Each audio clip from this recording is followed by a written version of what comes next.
quite an intro, Jake, and I only hope that we can live up to the expectations after such a well-done 54-second intro. You need to have some credit for that. Yeah, well, put it together last night. You bought it on the internet. Yes, I did. No, you know what? This season is very important. We had a lot of new districts, a lot of new teams that have shifted around, and it's going to make everything real interesting. I agree. I think that at first with realignment, I was like, why do they have to do it every 2 years? Why does it have to be mandatory? It didn't used to have to be mandatory, blah, blah, blah. Doesn't matter. Here's what it is. I do think it's created a lot of parity. That's why you may notice in our top 10, or in our top 20, there's 4 teams out of the first 10 that are 5A teams, most of them having stayed in 5 and not gone to 6. So I think the realignment, first of all, sets up some really powerful districts, especially in the 5A. Yeah, if you look at the 5As, those are probably our more stronger districts, because 32 5A, all the way from Donna, which they just had a little talk about that, but all the way to PSJ, and Porter's supposedly got a really good running back that just came in. And Pace will be heard from. So yeah, look at those 2 5A districts. There's 7 or 8 teams I think that are really quality football teams, and 3 or 4 others that are trying to join that group. So it makes for some parity. You got 3 5A or 6A districts in Valley. How many times are we going to make that mistake this year? Yeah, the 6 and the 5 and the 4. Bottom line is we got some new teams, some new rivalries. We'll get used to it. It'll be fun. I mean, it's high school football. I don't know about you, but this summer, I got a lot of work done and I was having a good time. But then, along about July, I started thinking, hey, when is it going to happen? Yeah. And I actually was going through your book, Border Ball, which is right behind us, going through that. If you haven't read it, it's the history of Valley football. Yeah. But I was going through that. And I was, getting a little pumped, a little juiced for this season because there are some great players out there. Santos Villarreal. Santos is back and healthy. Trevor's a junior, looking big. He's got himself a new hairdo. He's looking good. So I mean, as far as I'm concerned, some people are saying, well, it's a transition year, it's a rebuilding year for the Valley. I don't really feel that to be the case. We're just not quite sure yet who the top teams are. But if you have 10 or 12 teams that are right there around the same echelon, and that makes very competitive football. Yeah, and I think that the 6A districts may surprise us. Right now, let's just say there's a lot to be desired, but I think that they might surprise us. Yeah, well, you know what? It's hard to predict things, and we usually do that because we know the people enjoy picking away at the things that we do. But this year, more than any, Jake, you're right. I'm having a hard time reading the tea leaves, and so I'm really just kind of content to let it unfold, and we'll just call the action from there. Yeah, it's going to be a great season.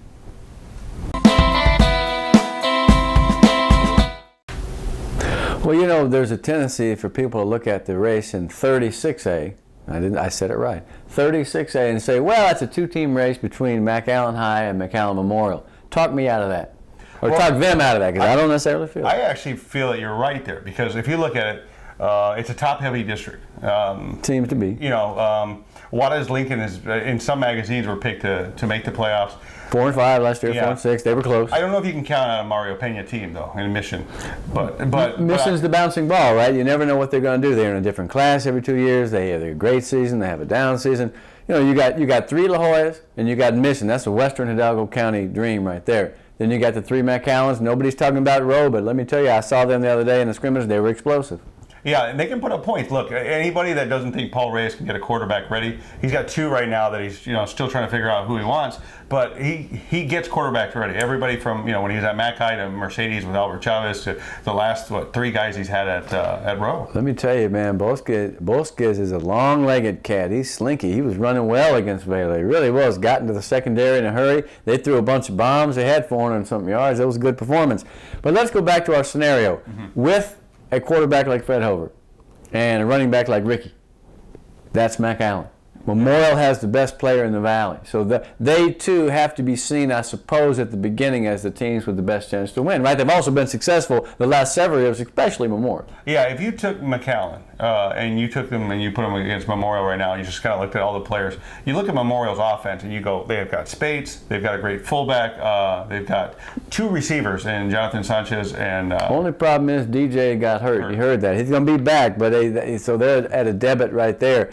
I like McAllen because of the defense those guys potentially have, man. They really do. And they've got an offense that mixes the run with the pass very well. Mm-hmm. Okay, not that Memorial doesn't, but they've got a new quarterback. But I said was out last year with a collarbone injury. Yeah, kid came over from Edinburgh. Yeah, and he's he's a great quarterback, but the question is, he's young. This is his first time behind center in 2 years. So you can say, well, he just has to hand it to the kid, but the more he can do, take some pressure off Spates and won't get him beat up 25 times a game getting hit. So I don't know. I do see those two teams right now above the rest, but I have this funny feeling, Jake, that this year either one of the La Joyas or one or two of the Brownsvilles, I think there's enough parity and enough transition and change. We might see some surprises, man. You talked about Lincoln. Palmview's got some players. La Jolla's got good skill guys. Joel Casas is a guy that's impressed during the scrimmages. Sooner or later, that district that's split into three, they're going to get better, and maybe this is the year they make a run. It's been a while for La Jolla. They not 2007. Yeah. So La Jolla was last time when they beat PSJ and went to the Alamo Dome. I mean that's really the last time that La Jolla's had something to. Then it came to split. And I just feel like there's enough talented kids. Which of those teams will be better? Let me say this. Lincoln does have a quarterback coming back. Edward Garcia is a pretty good ball player. And so I always like to pick a team or back a team, if you're making predictions, that has a returning quarterback. That means Mac Allen. And among the other group, that means Lincoln possibly. Yeah. I think it's going to come down to that week when McAllen plays Memorial. October 24th. Not that I'm paying attention to that or anything. That's going to be a great game. But if you can sneak one of those wins right there, I mean, you're in the mix too. Coach said that if they can pretty much sweep the table with those other cats, and then they can split with with Memorial and McAllen, they should be fine. Yeah. But you never know how it'll shake out, man, because I'm telling you, those La Jolla teams are hungry. They're tired of everybody saying this year, well, La Jolla has this and that. Don't be surprised if one of those cats comes up and makes it. Yeah, it's about time. They need to show some moxie, some.